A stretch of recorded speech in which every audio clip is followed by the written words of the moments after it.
आज हम बात कर रहे हैं डिजीजेस और उसके ट्रीटमेंट के बारे में। तो जहां हम बात करते हैं डिजीजेस के बारे में, उसके ट्रीटमेंट के बारे में, तो लोगों को ऐसे धारणा है, स्पेशली इन होम्योपैथी, कि होम्योपैथिक दवाइयां तो नुकसान नहीं करती हैं। कई लोग पेशेंट्स भी आ रहे हैं, अब तो पेशेंट शुरू हो गए। दोस्तों, मुझे ये बताते हुए बड़ा दुख है इस बात को।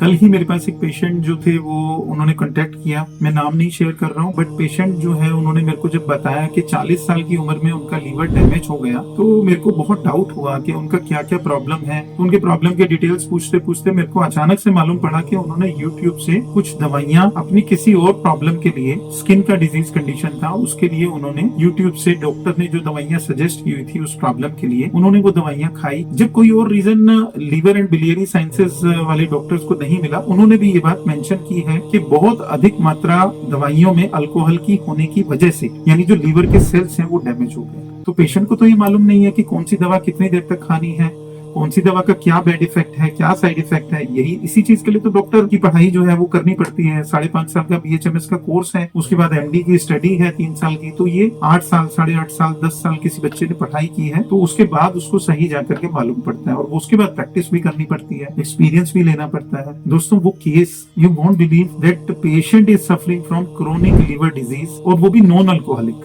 बाकी रिपोर्ट्स चेक कर रहा हूँ तो बाकी रिपोर्ट सब नॉर्मल है। सडनली जब चेक किया तो पता लगा कि जो आईएलबीएस में जाकर के उन्होंने जब दिखाया, तो आईएलबीएस के डॉक्टर्स ने डायग्नोज करके बताया कि आपका डाइट में तो ऐसा अल्कोहल नहीं था, लेकिन जिस तरह से आपने जो मेडिसिन बताई हैं उसका अल्कोहल परसेंटेज बहुत ज्यादा था, और उसकी वजह से, अल्कोहल पॉइजनिंग होने की वजह से, उनके जो हिपेटोसाइट्स हैं, यानी जो लीवर के सेल्स हैं, वो डैमेज हो गए।